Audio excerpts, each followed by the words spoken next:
नमस्कार दोस्तों, जब जब भी भारत को मुसीबत आया है तो उस समय भारत का सच्चा मित्र इजराइल सामने में आया है और हर संभव प्रयास किया है, चाहे हथियार हो सब कुछ से मदद किया है, हर मंच पे मदद किया है। और आज उसी इजराइल पे बहुत गहरा संकट मंडरा रहा है। और बड़ी बात तो यह है कि हम लोगों के सामने परीक्षा है, हम लोग अब क्या इजराइल को बचा पाएंगे। और बड़ी बात तो यह है, इजराइल के प्रधानमंत्री ने बहुत कुछ कहा है, बोला है कि हमें भारत पे पूरा यकीन है, भारत की सुरक्षा पे पूरा यकीन है, हमें पूरा यकीन है कि हमारे एम्बेसी को कुछ नहीं होगा, दिल्ली में हमारे लोगों को कुछ नहीं होगा, हमें पूरा विश्वास है भारत पे। इतना ही नहीं, सेम टू सेम बात इजराइल के एनएसए ने कहा और इजराइल के विदेश मंत्री ने कहा। दोस्तों, हम लोग में बहुत बड़ा जिम्मेवारी आ चुका है, क्योंकि जिस प्रकार से कल इजराइल के एम्बेसी के सामने में ब्लास्ट हुआ ना दोस्तों, पूरे दुनिया हिल गया है। और बड़ी बात तो यह है कि अब सब बोल रहा है कि ट्रम्प चला गया तो इजराइल से इंतकाम लिया जा रहा है। और बड़ी बात तो यह है दोस्तों, यहाँ पे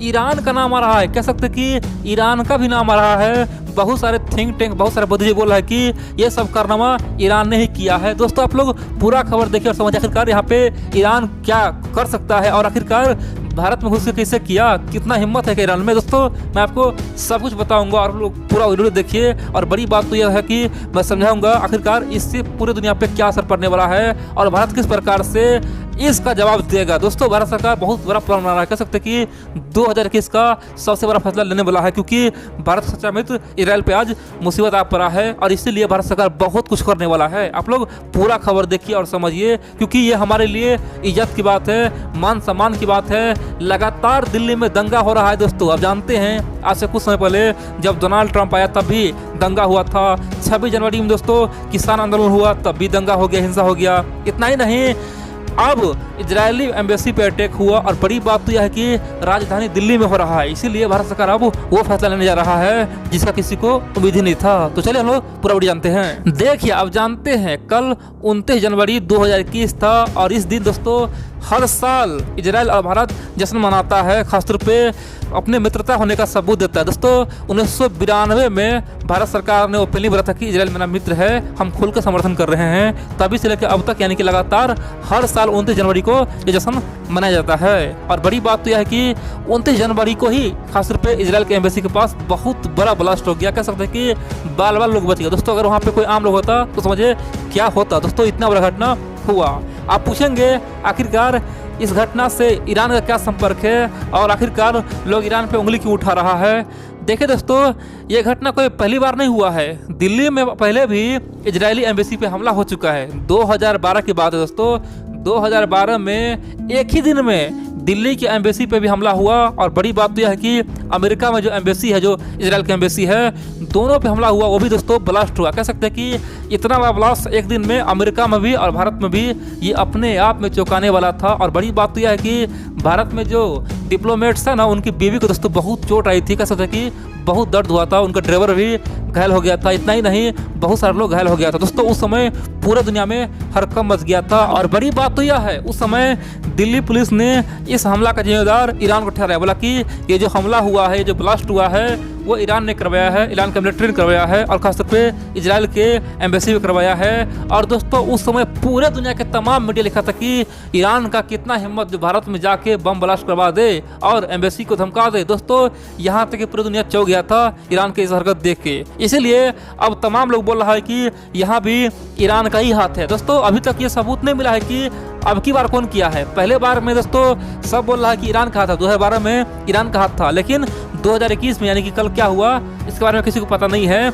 लेकिन फिर भी बहुत सारे लोग बोल रहा है कि यहाँ पे ईरान का हाथ है। जिस प्रकार से ईरान के जो कमांडर है कासिम सुलेमानी को मारा गया था, वहाँ पे इजराइल अमेरिका का हाथ था। जिस प्रकार से ईरानी साइंटिस्ट यानी कि न्यूक्लियर पावर का जो साइंटिस्ट है उसे मारा गया, उसमें भी इजराइल का हाथ था। तो उसी का बदला अब ईरान ले रहा है। और ईरान ने आज से कुछ समय पहले अनाउंस भी किया था, बोला भी था कि हम एक एक से बदला लेंगे, चुन चुन के बदला लेंगे। तो इसीलिए हो सकता है ईरान उस पर हमला करवाया हो। दोस्तों ऐसा लोगों का मानना है। और बड़ी बात तो यह है कि यही सेम बात इजराइल बोल रहा है। इजराइल बोल रहा है कि ये हमला आतंकवादियों का हमला है, ये कोई आम आदमी ने किया, ये आतंकवादी किया है। और ऑलरेडी दोस्तों इजराइल हमेशा ईरान के कमांडर को, खासतौर पे ईरान के आर्मी को आतंकवादी बोलता है। इजराइल हमेशा से ईरानी आर्मी को आतंकवादी बोलता है। उनका कहना है कि हो सकता है आतंकवादियों ने प्लानिंग के तहत ऐसा किया है और उसका बदला लिया जाएगा। दोस्तों इजराइल का कहना है कि हमें भारत पे पूरा भरोसा है। इजराइल के प्रधानमंत्री का कहना है कि भारत सरकार में हमें पूरा यकीन है, हमें विश्वास है कि हमारे एम्बेसी को पूरी तरह से सुरक्षा मिल जाएगा, भारत में कोई दिक्कत नहीं होगा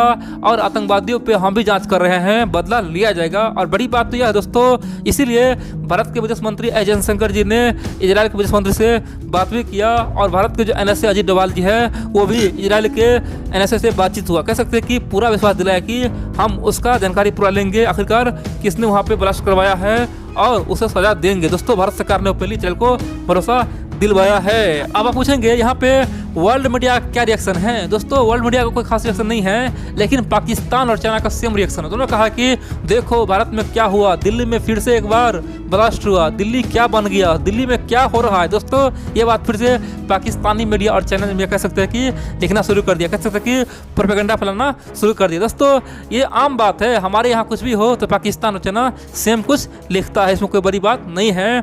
अब हम बताते हैं आखिरकार भारत सरकार यहाँ पे क्या करेगा। सिंपल सी बात दोस्तों, ये हद हो गया है, हद से ज़्यादा हो गया है। दिल्ली का अब बदनामी हो रहा है। दिल्ली राजधानी है, भारत का राजधानी है और बड़ी बात तो यह है कि वहाँ पे साल में दोस्तों कई बार ब्लास्ट हुआ है, कई बार दंगा हुआ है, कई बार यहाँ पे हिंसा हुआ है। क्या है आखिर दोस्तों, भारत का इमेज पूरी दुनिया में खराब हो रहा है और भारत के लिए ये सोचने वाली बात है कि आखिरकार दिल्ली का सुरक्षा क्या है, सुरक्षा जो सिक्योरिटी है वो क्या है। इसका मतलब यह है कि कोई भी आकर ब्लास्ट कर दे। दोस्तों अब आप देखेंगे आने वाले समय में दिल्ली का सुरक्षा और बढ़ाया जाएगा और वहाँ पे परिंदा ही पर नहीं मारेगा। दोस्तों ये अपने आप में बहुत बड़ा बदनामी हो चुका है ऑलरेडी। कह सकते हैं कि 26 जनवरी में जो हुआ था ना वो भी बदनामी था और कल जो हुआ वो भी बदनामी था और ट्रम्प के आने के समय हुआ था वही बदनामी था, क्योंकि हर समय वर्ल्ड मीडिया कवरेज कर रहा था, तब वहाँ पे दंगा होता है, हिंसा होता है। दोस्तों यही सोचने वाली बात है, जब जब भी कोई बाहर से लोग आता है, जब जब भी कोई बड़ा फंक्शन होता है तभी ऐसा होता है। तो सिंपल सी बात है,